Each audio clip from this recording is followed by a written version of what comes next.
एक शांतिपूर्ण गांव में रवि नाम का एक बुजुर्ग आदमी रहता था। उसे अपनी दयालुता, ज्ञान और हमेशा मुस्कुराते चेहरे के लिए जाना जाता था। जो भी होता वह हमेशा शांत और खुश रहता था। गांव वाले उसकी बहुत इज्जत करते थे और अक्सर उसकी सलाह लिया करते थे। एक दिन गांव की एक युवा महिला ने उससे पूछा, दादी नाना, आप हमेशा इतने खुश रहते हैं, जब चीजें गलत होती हैं तो आप कभी परेशान नहीं होते, आप ऐसा कैसे करते हैं? रवि मुस्कुराए और कहा, आह मेरी बच्ची, खुशी हमारे भीतर एक दीपक की तरह होती है। जीवन की हवाएं भले ही चलें, लेकिन अगर हम अपनी लौ की रक्षा करें तो ये हमेशा जलती रहेगी। युवती थोड़ी भ्रमित हुई, लेकिन जब बुरी चीजें होती हैं तो आप कैसे खुश रहते हैं? रवि अपनी छड़ी पर झुकते हुए उसे अपने अतीत की एक कहानी सुनाने लगे। जब मैं युवा था तो मेरी एक छोटी सी खेती थी। मैं हर दिन मेहनत करता था ताकि फसल उगाऊं और अपने परिवार को खिलाऊं।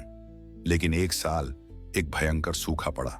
मेरी फसलें मुरझा गईं और हमारे पास खाने के लिए कुछ नहीं था। मैं बहुत दुखी हो गया था। मुझे लगा जैसे जीवन अन्यायपूर्ण है। युवती ध्यान से सुन रही थी जब रवि ने आगे कहा, एक शाम मैं एक पेड़ के नीचे बैठा था, निराश महसूस कर रहा था। एक बूढ़ा यात्री रास्ते से गुजरते हुए मेरी उदासी देखता है। वह मुझे एक छोटा सा बीज देता है और कहता है, इसे बो और एक दिन यह तुम्हें छांव देगा।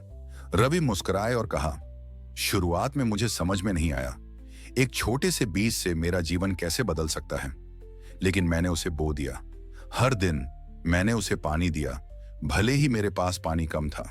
धीरे धीरे वह बड़ा होने लगा और जैसे जैसे वह बड़ा हुआ वैसे वैसे मेरी आशा भी बढ़ी। मुझे समझ में आया कि जो मैं खो चुका था उस पर ध्यान देने के बजाय मुझे उस पर ध्यान केंद्रित करना चाहिए जो मैं अभी भी बना सकता हूं। युवती की आंखें चौड़ी हो गईं। तो आपने भविष्य की ओर देखकर खुशी पाई? रवि ने सिर हिलाया। खुशी यह नहीं है कि हम दुख से बचें, यह इस बारे में है कि हम अच्छे को कैसे बढ़ावा दें। हर सुबह मैं उठता हूं और एक ऐसी चीज खोजता हूं जिसके लिए मैं आभारी हो सकता हूं।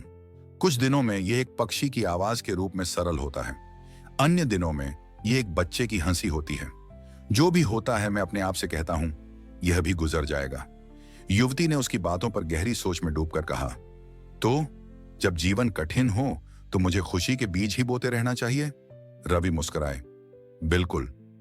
जीवन में हमेशा तूफान आएंगे, लेकिन अगर तुम पर्याप्त बीज बो तो एक दिन तुम खुद को उस खुशी की छांव में पाएंगे जिसे तुमने उगाया है। उस दिन के बाद युवती ने अपना सोचने का तरीका बदल दिया। उसने रवि की बुद्धिमत्ता दूसरों से साझा की और जल्दी ही पूरा गांव एक उज्जवल, अधिक आशावादी जगह बन गया। और इस प्रकार यह पाठ जीवित रहा। खुशी परफेक्ट दिनों में नहीं पाई जाती, बल्कि यह इस बात में होती है कि हम हर पल को किस दृष्टिकोण से देखते हैं।